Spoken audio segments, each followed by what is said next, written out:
Ok? Boa tarde a todos. Como falado ontem à tarde, estamos aqui hoje para falarmos sobre os direitos das pessoas portadoras da síndrome do TDAH e do autismo, ou TEA, como é conhecido.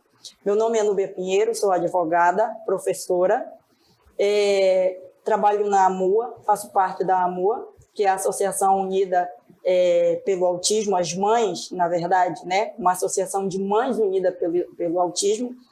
E na AMUA nós somos duas Núbias e isso gera uma certa confusão. Nós temos a Núbia Brasil, que está aqui atrás das câmeras, que é a presidente da AMUA, e eu, Núbia Pinheiro, que sou advogada da AMUA. Então, são duas funções diferenciadas, específicas, né? E só o nome que é igual.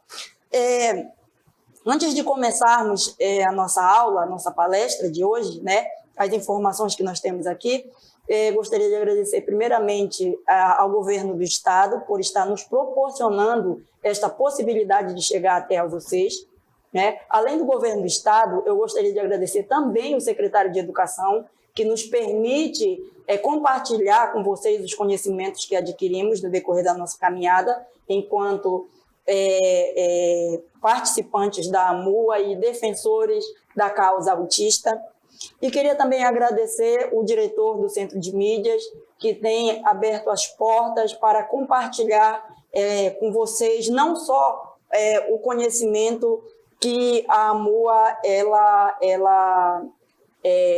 está passando, está contribuindo, mas vários outros conhecimentos. É notório nós vermos como o Centro de Mídia ele tem essa particularidade de trabalhar a questão multidisciplinar, né? Então, nós agradecemos muito por esta oportunidade, por este privilégio. Bom, e queremos agradecer a Deus também, né, que é o Senhor de todas as coisas. Eu tenho uma amiga, Socorro, que ela diz o seguinte: quando nós queremos alguma coisa da vida, nós devemos pedir a Deus. É a Deus que nós devemos pedir. E nós pedimos essa oportunidade e hoje nós estamos aqui compartilhando com vocês esse momento. Para nós iniciarmos a nossa conversa, que eu acredito que o nosso tempo ele é bem curto, corrido aqui, mas é muito proveitoso, eu estou aqui com o Dr. Robson, que vai ter um momento para que somente ele possa estar explicando um pouco mais sobre o autismo, certo? Mas hoje, para que nós possamos entender o que é autismo, o Dr. Robson ele vai falar um pouco sobre o significado, o conceito do que é o autismo. O que é uma pessoa portadora da síndrome do TEA, que é o autismo, e também do TDAH, que é uma outra especificação que nós temos dessas síndromes. Ninguém melhor do que o Dr. Robson, que é uma pessoa especialista nessa área e que vai estar compartilhando conosco esse conceito. Então, boa tarde, Dr. Robson. Dê aí o seu boa tarde a todos os que estão nos assistindo, que eu sei que tiveram uma tarde bem puxada, mas estão resistindo bravamente até esse horário para ter acesso às informações que nós temos a passar hoje aqui. Bem, boa tarde. Boa tarde a todos. Eu me chamo Robson Lima, sou psicólogo clínico e estou muito feliz assim, de poder colaborar com a AMUA, né, que é a Associação Mães Unidas pelo Autismo, onde essa associação ela trabalha realmente tanto com as pessoas autismo, né, que são autistas, e também com o TDAHs. Além da gente fazer esse acompanhamento com as famílias, nós também costumamos trabalhar com pessoas que estão com dificuldades na sua residência, e aí eles nos acionam, a gente chega até eles com o corpo técnico que nós temos. Às vezes a pessoa está com dificuldades, né, de locomoção. Ele está com dificuldades de se adequar com a criança, né? Não tem, ela está com dificuldades de se interagir com a criança, não sabe como lidar com a criança que está, principalmente quando ele está em crise, né? Não sabe o que é uma crise, não sabe o que é uma birra. E aí a gente tem todo esse amparo técnico para chegar até as residências das pessoas e auxiliá-los, que é isso que o nosso objetivo é esse, auxiliar as pessoas que estão precisando. Mas, doutor Robson, não querendo lhe interromper, né? Mas já interrompendo, para nós deixarmos bem claro para as pessoas o que é o autismo e o que significa, quais são as características de uma pessoa que tem autismo. Pois bem, o TEA, né? Transtorno do espectro autismo. Esse é um transtorno que é o do autista. Eu tenho o TDAH, que é o transtorno de déficit de atenção com hiperatividade, e tenho o TDA, que é o transtorno de déficit com atenção. Pois bem, o autista, ele tem, são 3 vertentes. Uma, ele tem dificuldades na interação social, ele tem dificuldades na linguagem, e terceiro, tem dificuldades no comportamento.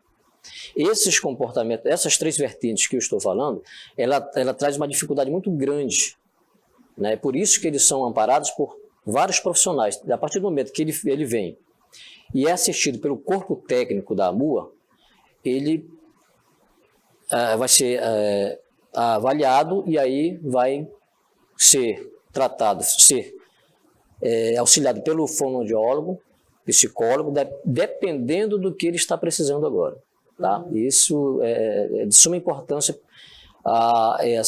esse acompanhamento e que ele seja de início, até pelos... É necessário essa multidisciplinaridade? Não, o que eu quero pelo grau? Tem os graus também, mas não é essa a questão que eu estou falando, é sobre... que agora não está. Mas o que acontece? Então ele tem 3 graus, né? Ele tem um grau 1, o 2 e o 3, né? Mas o grau 1, ele é o Asperger, que a gente chama, ele é mais conhecido como Asperger, porque ele tem mais facilidade não é que ele tem dificuldades nas interações, nessas 3 vertentes que eu falei, mas ele tem mais facilidade para se comunicar, para se movimentar e etc. Então, pelas pesquisas, isso que eu estava querendo me lembrar, pelas pesquisas que hoje já tem a possibilidade de nós identificarmos ele com 8 meses. A criança com 8 meses já pode ser identificada. Né? Então, é isso que eu estava querendo. Então, já tem essas pesquisas hoje muito bem, tanto pelos Estados Unidos, eu já venho pesquisando em vários momentos, e também em países também, né, como nos Estados Unidos, tem na Grécia também já tem pesquisas falando sobre isso. Doutor Robson, não querendo lhe interromper, mas já interrompendo, né? Eu ouço muito assim que o autista ele é doido, né? E o senhor acabou de citar aí que nós temos aqui, então, 3 graus para o autismo, né? 3 graus, que é esse mais leve, que o senhor falou, que a pessoa ela pode se movimentar, interagir e etc. Qual é o grau mediano e qual é o grau severo realmente? O que é uma pessoa autista severa? Como é que essa pessoa se comporta? Positivo. O grau severo, ele tem mais dificuldades em todos os aspectos, né? Então, ele é muito difícil porque até na questão da interação social, da interação com a própria família, ele vai ter dificuldades até para ir ao banheiro.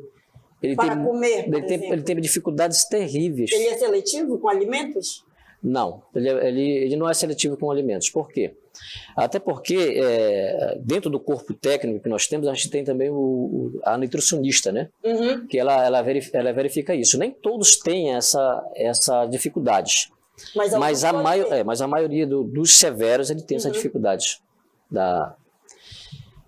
Então, o mediado, né? O mediador, o primeiro e o segundo, que a gente chama que é o mediado, ele tem dificuldades, mas ele não tem tanta dificuldade assim. Ele pode também ter dificuldades com a alimentação, mas não tanto como... Porque, por exemplo, o severo, ele não tem essa capacidade de se comunicar, ele é muito disperso, ele é muito na dele, não tem como a gente... então é por isso essas avaliações precocemente, porque ele vai ter a gente vai preparar ele para o futuro.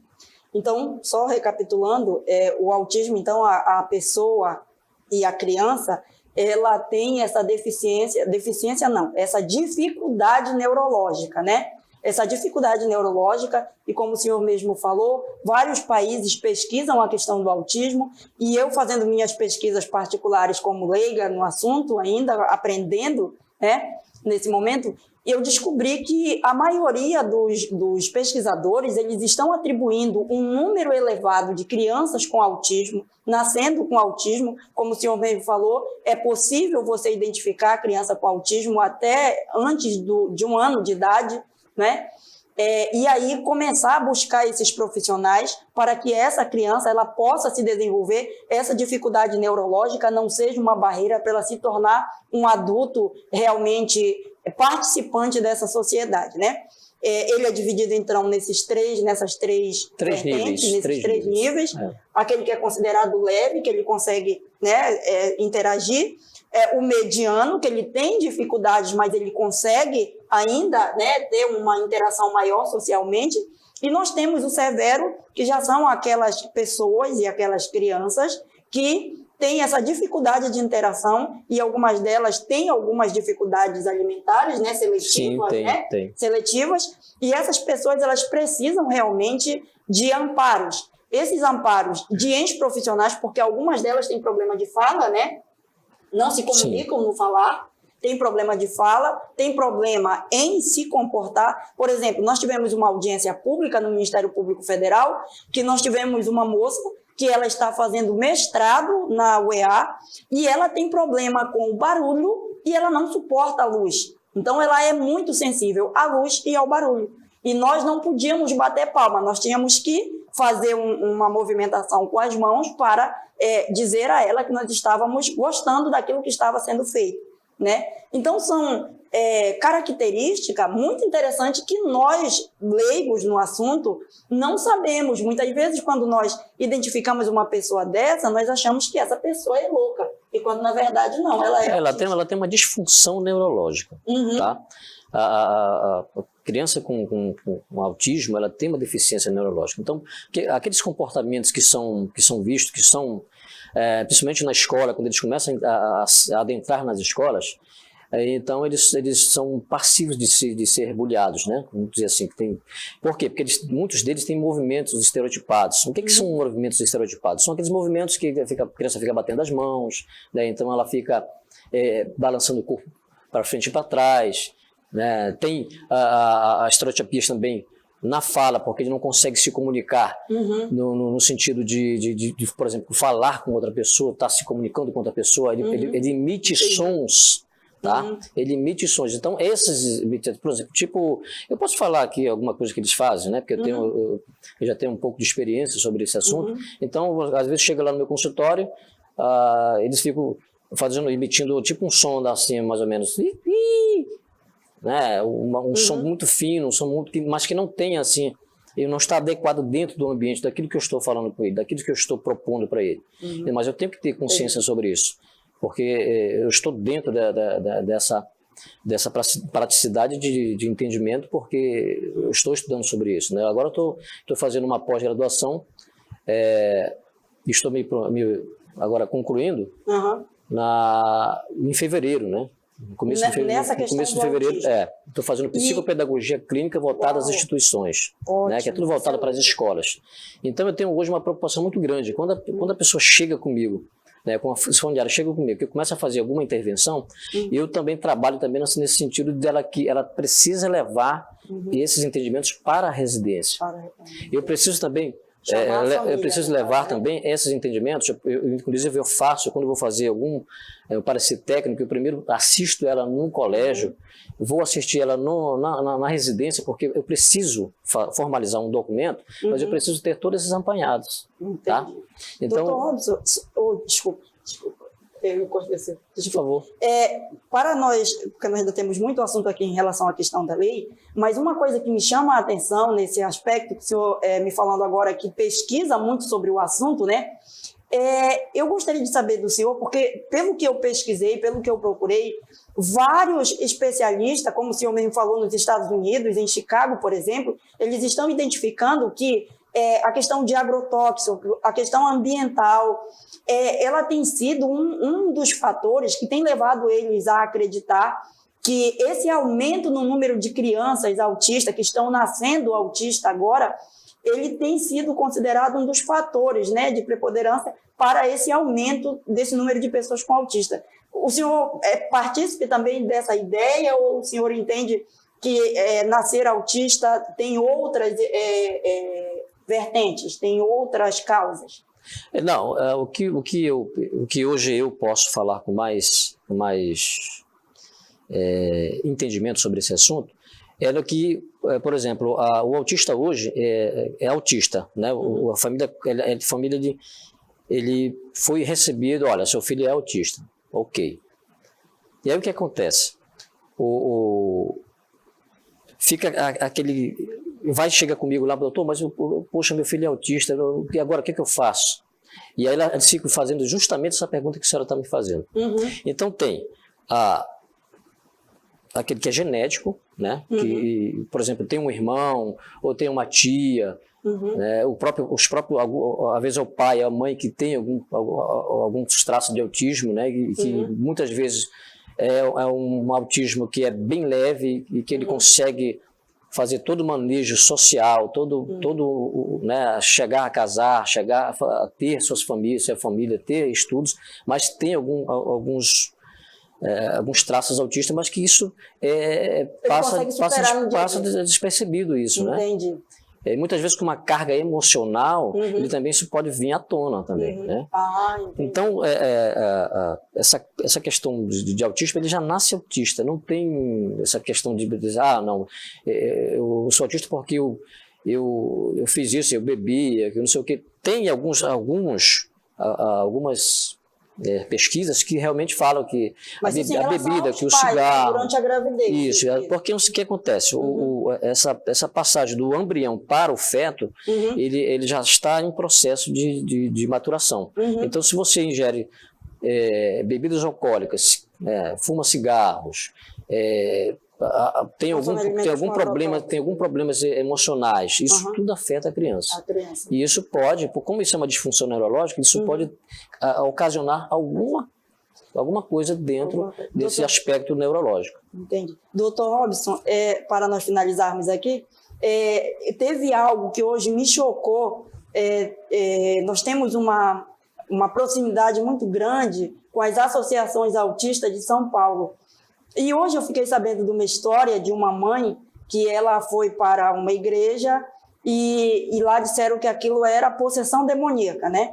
E fizeram campanha, e o menino estava endemoniado, e aí decretaram que ele estava curado, né? Estava curado e voltou para casa e não tomou mais medicação.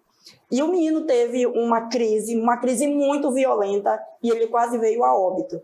Então, mais uma vez, né, só para nós fecharmos essa questão, a pessoa autista ela não é louca, a pessoa autista ela não é endemoniada, nós não estamos aqui limitando o poder de Deus, que Deus pode curar e etc, não é isso. Mas o que nós queremos deixar claro aqui, que o autismo ele é uma disfunção neurológica que, se tratada com terapias corretamente, como a lei manda, certo? Essa pessoa consegue se desenvolver, se tornar autônoma na sociedade e consegue viver muito bem, certo? Sim, sim. Então, a falta de informação levou esse tipo de achismo que se tem acerca do autismo. O senhor quando o senhor dá esse diagnóstico aos pais, como o senhor bem falou, a primeira pergunta é: por quê? O que levou essa criança a ter esse tipo de comportamento, esse tipo de situação? Qual é o seu conselho a esses pais? Bom, primeiro o seguinte, existe uma resistência muito grande na questão, às vezes para a própria família chega, poxa, mas o seu filho ele tá fazendo alguns movimentos que não estão... Tu não queres levar para um profissional que ele possa assistir esse teu filho. Eu acho que ele está... Quando chega no colégio, ele recebe também dos professores, dos pedagogos. Poxa, mas o seu filho também ele tem... Eu estou achando que ele precisa ser assistido por um psicólogo, ele precisa ser assistido por um... Você não pode levar, você pode levar ele para um... E o que acontece? Muitas vezes existe a resistência. Né? E essa resistência, por quê? É falta de informação, tá? E aí, o que acontece? Muitas vezes, por falta de informação, leva a criança para a igreja, e aí isso não é essa questão de ir para a igreja. Até porque lá tem muitos estímulos para ele. Né? Ele pode ir para a igreja, né? A maioria deles são hiperacessíveis. Eles não gostam de zoada, eles não gostam de luzes, tá? Eles não gostam de ser tocados. Então, ele precisa ser assistido. E a família ela precisa estar atenta com isso, porque, olha, no dia 7, agora na próxima segunda-feira, eu vou falar justamente sobre isso, sobre os aspectos autistas, né? Os movimentos, como é que a gente pode identificar o autista. Por quê? É por isso que nós estamos aqui, eu estou muito feliz de poder participar desta associação e também agradecer, né, com a agricultura. Eu sou muito grato ao governo do estado do Amazonas porque a gente está levando informações até vocês que estão lá longe da gente, mas assim, ao mesmo tempo perto, porque a gente vai levar informações que pode dignificar, pode transformar a vida de vocês, né? Porque o que acontece? Quando a criança ela tá com crises, tem alguns fatores que você pode mudar. Você pode mudar ele do ambiente, né? Colocar ele em outro ambiente. Quando ele começa a se bater, que ele começa a querer se mutilar, o que é o mutilar? Ele começa a se bater nas paredes, ele começa a querer bater a cabeça, então você precisa colocar ele, abraçar ele, precisa, sabe, tem todo... Então eu vou falar, eu não quero me estender muito, até porque a doutora precisa falar um pouco, né, das leis, né, que amparam os autistas, então eu não estou querendo hoje, mas segunda-feira nós vamos nos encontrarmos aqui, tá? E eu vou falar com muito carinho, com muito amor, porque eu gostaria muito que vocês participassem, porque é de muita importância mesmo para vocês que estão hoje no colégio, mas que vocês possam passar essas informações também para as pessoas que moram perto de vocês, para um vizinho, para algum tio, para algum parente. Então é muito importante, por isso que hoje os autistas hoje sofrem um pouco, os familiares dos autistas hoje sofrem, por quê? Porque falta de informação. E às vezes eles ficam isolados em casa porque eles não conseguem ir até um restaurante, eles não conseguem ir até uma praça, porque muitos deles não conseguem ter um comportamento adequado com uma sociedade que não tem uma informação. Acha que ele poderia fazer da forma que eles pensam, mas não é assim. Nós temos que ter respeito com essas pessoas, tá? Com os familiares. Então, por hoje eu quero ficar por aqui. Muito obrigado mesmo. Muito obrigado pela essa oportunidade. Segunda-feira nós estaremos aqui. Para explicar melhor, né? Eu espero que vocês participem, tá? Eu quero que vocês também façam perguntas para mim, tá? Por favor. Muito obrigado, uma boa tarde. Boa tarde. Bem, queridos, após nós termos essa aula com o Dr. Robson, acerca das características do que é realmente o autismo, eu gostaria de estar explanando com vocês um pouquinho daquilo que nós separamos aqui para estar levando até vocês. Eu vou ficar de pé porque eu não sou autista, mas eu tenho uma certa... eu fico meio incomodada de ficar sentado o tempo todo, vai me dando sono e eu preciso me movimentar. Queridos, a nossa explicação aqui acerca dos direitos dos autistas, dizer a vocês que o autismo, como já foi colocado aqui, não é uma situação que é oriunda de questões demoníacas, de pessoas loucas ou pessoas desajustadas na vida. É uma deficiência neurológica, mais uma vez, que pode ser tratada, e isso tem crescido, o número de autistas tem disparado no Brasil e no mundo, é um número muito relevante, e inclusive você pode ter um autista dentro da sua casa. O doutor Robson, na segunda-feira, vai estar explanando um pouco mais sobre isso. A fala dele hoje aqui foi apenas para explicar melhor a vocês quem são essas pessoas e por que nós estamos aqui, né? Por que eu não expliquei isso antes? Porque o profissional é o Dr. Robson nessa área. A minha área é a área do direito e eu fico enxerida e me meto na área dos outros, vou pesquisar, vou perguntar, mas eu preciso ter o respaldo científico, que é o respaldo deles. E algumas coisas que eu coloquei aqui para vocês, que os autistas, eles são amparados por lei. A primeira lei, logicamente, que é a lei maior, que é a Constituição Federal, que coloca eles e todos aqueles que precisam de amparo do Estado como sendo realmente pessoas de direitos. Assim como também nós temos, queridos, outra lei que é o Estatuto da Pessoa com Deficiência. Como eu falei para vocês, veja, uma pessoa com deficiência não é uma pessoa inválida, ela é uma pessoa limitada. O inválido é aquele que não presta para nada, certo? Uma pessoa com limitações é diferente. É uma pessoa que ela tem dificuldades, no entanto, ela pode muito bem viver em sociedade e viver de maneira digna. Certo? O Estatuto da Pessoa com Deficiência, ele veio justamente para quebrar essa barreira, principalmente a barreira voltada para a questão da falta de informação, do bullying, do preconceito. São várias coisas que assolam a questão da deficiência. Nós temos também, queridos, a lei que ela ampara a pessoa com autismo para que ele seja amparado, para que ele seja recebido pelos planos de saúde. Nós temos a lei 12.764 de 2012, certo? Que é a lei Berenice Piano, que veio para realmente amparar os autistas. E algumas questões que estão presentes nessa lei farão parte também dos direitos dos autistas. Por exemplo, nós vamos começar, primeiramente, com um dos direitos básicos do autista, que é o direito à saúde.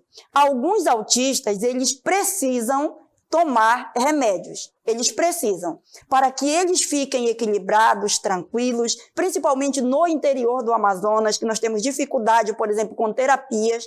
As pessoas autistas, necessariamente, elas precisam de terapias e a lei ampara a terapia.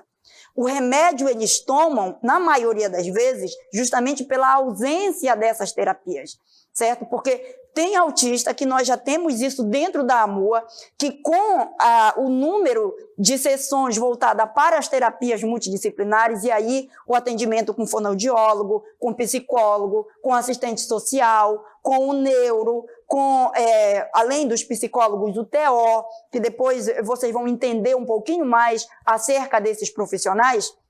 O que acontece? Essas pessoas conseguem viver de maneira muito proveitosa, muito bem na sociedade.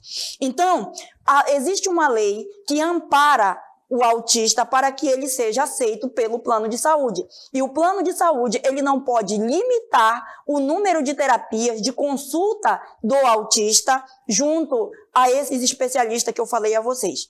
E aí você me diz assim, mas doutora, eu não tenho dinheiro para pagar um plano de saúde para o meu filho. Onde é que eu vou procurar amparo para que meu filho seja atendido? Primeiro, para você realmente considerar que você tem um filho autista, esse filho ele tem que ter, essa criança, essa pessoa, ela tem que ter um laudo. Esse laudo, ele é conseguido através do neuro. O neuro, ele é o profissional que ele vai diagnosticar se aquela pessoa é autista.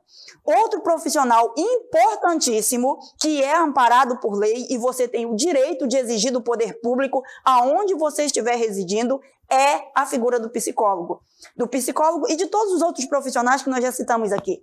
É direito do seu filho ser atendido por esses profissionais. Quando você detecta que seu filho é autista, você tem que providenciar os documentos desse autista. Quais são os documentos? A identidade, o CPF, o cartão do SUS. E quando ele é diagnosticado com autismo, você deve procurar imediatamente o INSS, porque o seu filho ele tem direito a um benefício do INSS. Não é aposentadoria, entenda, existe uma diferença entre aposentadoria e benefícios. A aposentadoria ela é para aquelas pessoas que contribuíram com o INSS. O benefício não. O benefício ele é direcionado às pessoas que possuem algum tipo de limitação e, mais uma vez, não vamos confundir o inválido com a pessoa que tem limitações. O autismo ele tem limitações. Muito bem. A pessoa que tem algum tipo de limitação, essa pessoa, então, ela é amparada pelo INSS. Outra diferença importante entre a aposentadoria e o benefício é que a pessoa portadora do benefício ela não tem direito ao 13º. Já o aposentado ele tem direito ao 13º, né? E após você dar entrada no INSS, você vai passar por uma avaliação psicossocial, ou seja, uma avaliação do INSS com o psicólogo e com o assistente social para verificar as suas condições socioeconômicas. A pessoa ela só tem direito a esse benefício se ela tiver uma renda per capita de 1/4 do salário mínimo, que hoje eu não sou muito boa de matemática, eu sei fazer cálculo trabalhista e tributário, mas matemática eu não sou muito boa não. Mas enfim, vamos lá. A pessoa ela tem que ter 1/4 do salário mínimo, que hoje dá menos de R$250. Eu acredito que deve dar uns 248 ou 249. A Núbia está me dizendo que é 249, então é 249. Que ela é da área de logística, ela sabe melhor de matemática do que eu. Então, vejam, você tem que ter uma renda per capita de R$249. Você, então, tem direito a esse benefício, e ao ter direito a esse benefício, seu filho fica com esse benefício por toda a vida. Outras características, além da saúde que eu falei para vocês, da questão dos médicos, da medicação pessoal, a maioria dos autistas toma uma medicação chamada risperidona. Essa medicação ela é extremamente cara. A AMUA, ela participou de uma ação civil pública promovida pelo Ministério Público e nós tomamos para nós essa causa porque a maioria das mães estavam sem medicação aqui no Amazonas. E os juízes, eles foram extremamente sensíveis a essa causa. O governo do estado do Amazonas também se posicionou em favor da liberação dessa medicação. E hoje, essa medicação, ela pode ser conseguida gratuitamente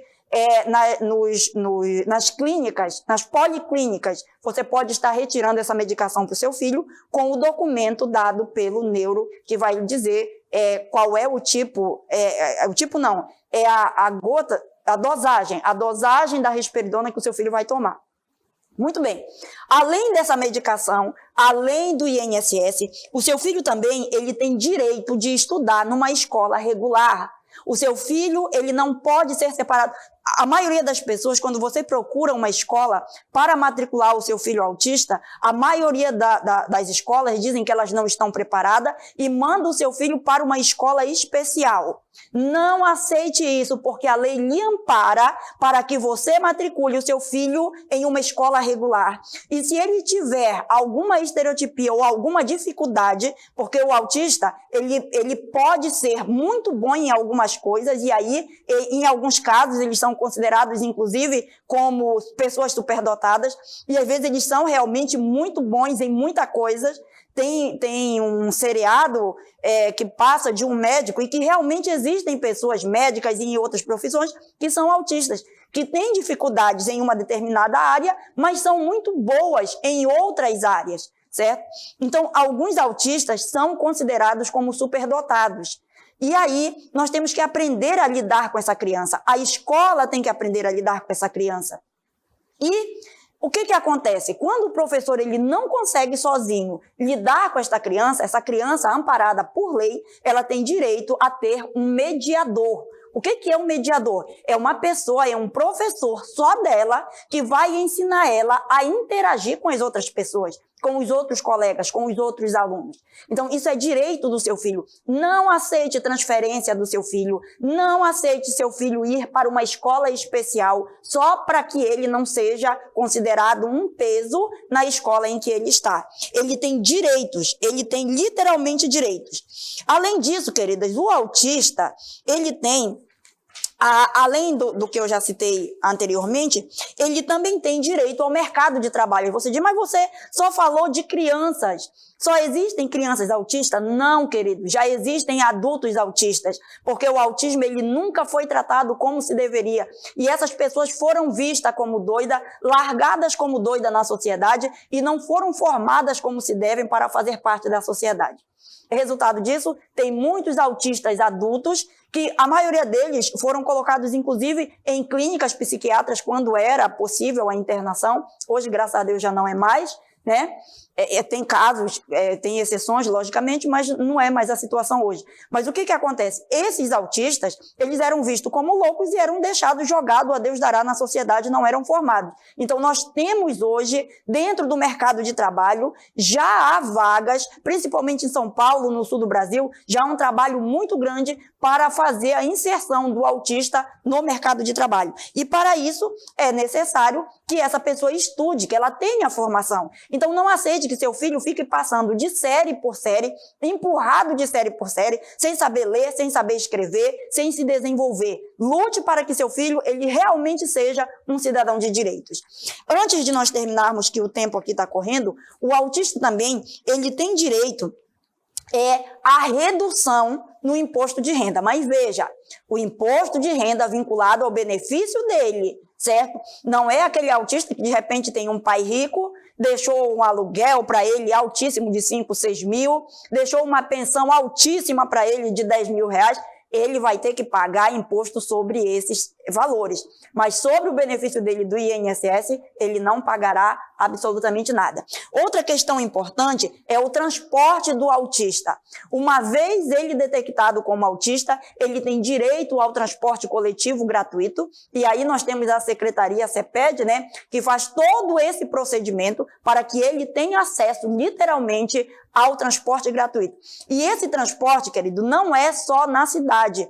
Ele pode ser também, a lei ampara, apesar disso ainda não ser realidade em todos os estados, a lei ampara tanto o transporte interestadual como também intermunicipal e, pasmem-se, as passagens aéreas, elas dão desconto de até 50% sobre a passagem, não somente do autista, como também do acompanhante. É importante que se diga que o autista também ele tem direito à meia entrada, porque a lei ampara ele no que diz respeito, por exemplo, à questão do lazer, da cultura, do lazer, da moradia, da educação, da saúde.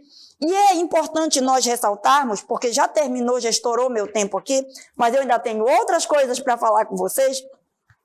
A questão do IPVA, queridos. O autista pode ter carro? Pode. O autista pode comprar o carro dele e a lei diz que não é obrigado que esse carro seja automático. Ele pode ser manual e o autista ele vai ter direito à redução no imposto.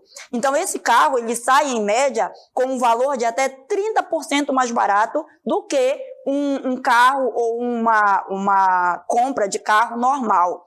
Para além disso, ele pode ter a isenção do IPVA? Ele pode, mas para isso tem que verificar em cada estado qual é a regra para que essa pessoa tenha direito ao desconto do IPVA. Na maioria dos estados, os carros até 70 mil reais, eles são isentos de IPVA para o autista, respeitando, logicamente, toda a documentação que a Cefaz pede, não é de qualquer jeito. Você não pode chegar lá com o seu lado e dizer assim, olha, eu quero que isente o meu IPVA porque o meu filho é autista. Não. Você tem que seguir todas as regras que a Cefaz do Estado ela estabelece para que você tenha esse acesso, tá certo? Esse desconto. E não adianta você comprar uma Hilux de 100 mil reais para o autista, porque, infelizmente, você vai ter que pagar o restante do IPVA.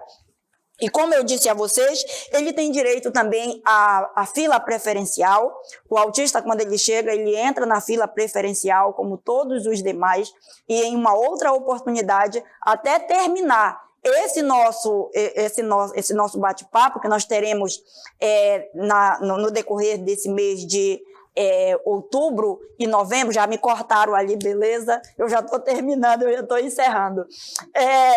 Até nós terminarmos, eu vou aproveitar 1 minutinho, 10 minutinhos de quem quer que seja, para que nós possamos falar um pouquinho mais sobre esses direitos. Mandem suas perguntas, nós estamos aqui para ajudá-los, para servi-los. E eu quero encerrar minha fala, já que eu extrapolei todos os limites de tempo, eu quero encerrar minha fala com um versículo bíblico que diz assim: se o Senhor quiser, não só viveremos, mas faremos isto ou aquilo. E eu quero lhe dizer que nós não viemos nesta vida a passeio, nós viemos nesta vida para servir, para ser útil, para fazer a diferença e para fazer história. Se você morresse hoje, primeiramente aceite Jesus, porque senão você vai, né, para aquele lado que a gente não quer ir. Mas, se você morresse hoje, o que você deixaria de legado para alguém? Nós viemos nesta vida para deixar legado. O legado não é o dinheiro, não é a fama. O legado é o que a gente faz na vida das outras pessoas, de bom ou de ruim, porque tem muita gente também que deixa um legado péssimo, que quando morre as pessoas dão graças a Deus.